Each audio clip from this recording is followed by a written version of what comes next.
আর হবে চিকেনের কারি। ফুল রেসিপিটা আজকে দেখানো হবে যে কীভাবে করা হচ্ছে। আর হবে হচ্ছে ইলিশ মাছ ভাজা।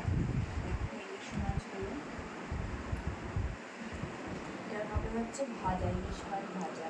আর হচ্ছে ইলিশ মাছের ভাপা, যেটা দিদিভাই খুব ভালো বানায়, সেটাও তোমাদেরকে দেখাবো। এখানে প্রথমে তেল গরম করে তেজপাতা ফোড়ন দিয়ে পেঁয়াজটা দিয়ে দিয়েছি। তারপরে শুকনো লঙ্কাটা জলে ভিজিয়ে রেখেছিলাম, সেটাকে চিড়ে দিয়ে দেওয়া হয়েছে। এরকম একটু ভাজা ভাজা হলে তখন এর মধ্যে চিকেনটা দিতে হবে। আর দেখো চিকেনটার মধ্যে আমি শুধু নুন আর হলুদ দিয়ে ম্যারিনেট করে রেখেছি। দেখো চিকেনটার মধ্যে চলে যাচ্ছে।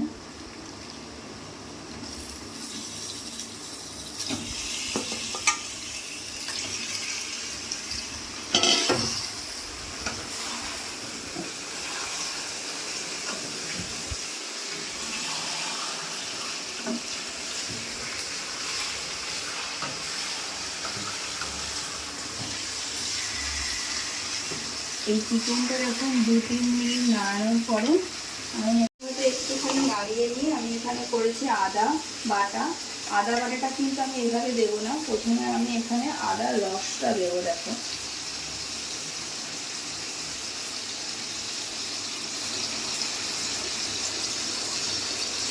আর ছিবড়েগুলো কিন্তু আমি এখন দেবো না, রেখে দেবো। শুধু আদার রসটাই এখন যাবে এর মধ্যে।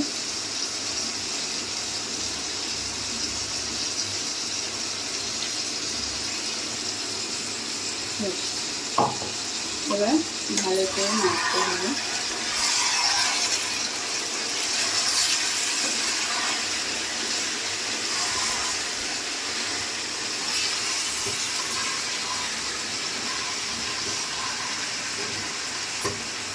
এবার তারপরে এটাকে এই অবস্থায় একটু ঢেকে দিতে হবে।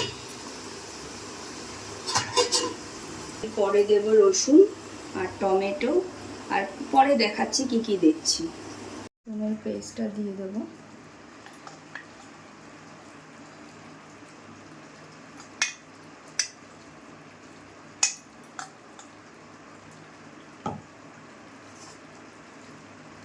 আমি টমেটোটা দিচ্ছি, টমেটোটা প্রয়োজন হলে নাও দিতে পারেন।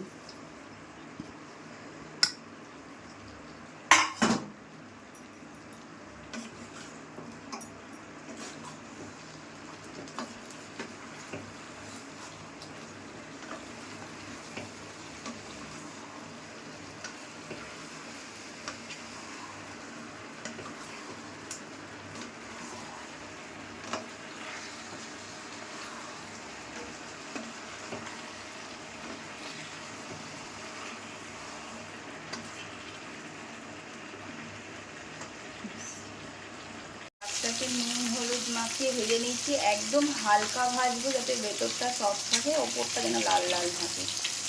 খুব যেন কড়া করে ভাজলে হবে না।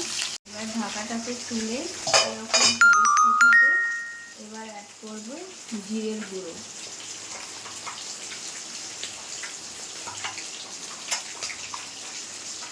শুধু জিরের গুঁড়ো। এবার এটাকে নাড়িয়ে নিয়ে ভালো করে নাড়তে হবে।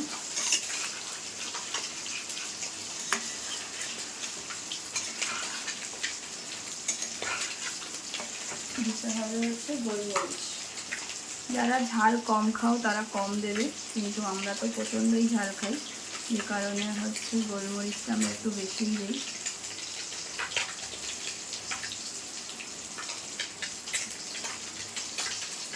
লঙ্কা আর গোটা জিরে ফোড়ন দিয়ে দিই।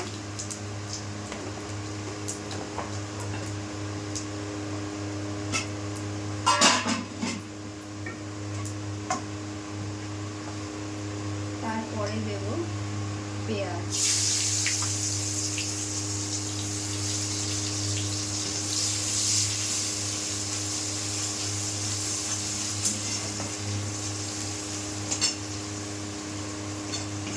পেঁয়াজটা একদম লাল লাল করে ভাজতে হবে।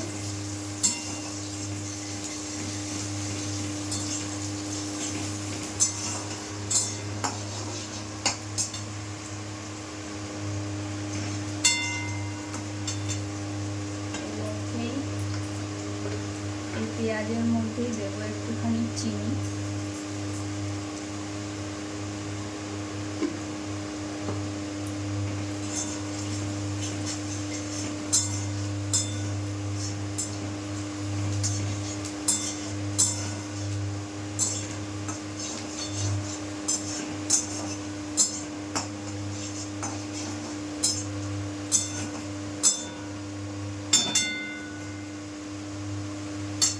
পেঁয়াজটা এরকম লাল হয়ে গেলে এবার আগে দেবো রসুনটা, পেঁয়াজের সাথে আগে রসুনটা ঢেকে দেবো।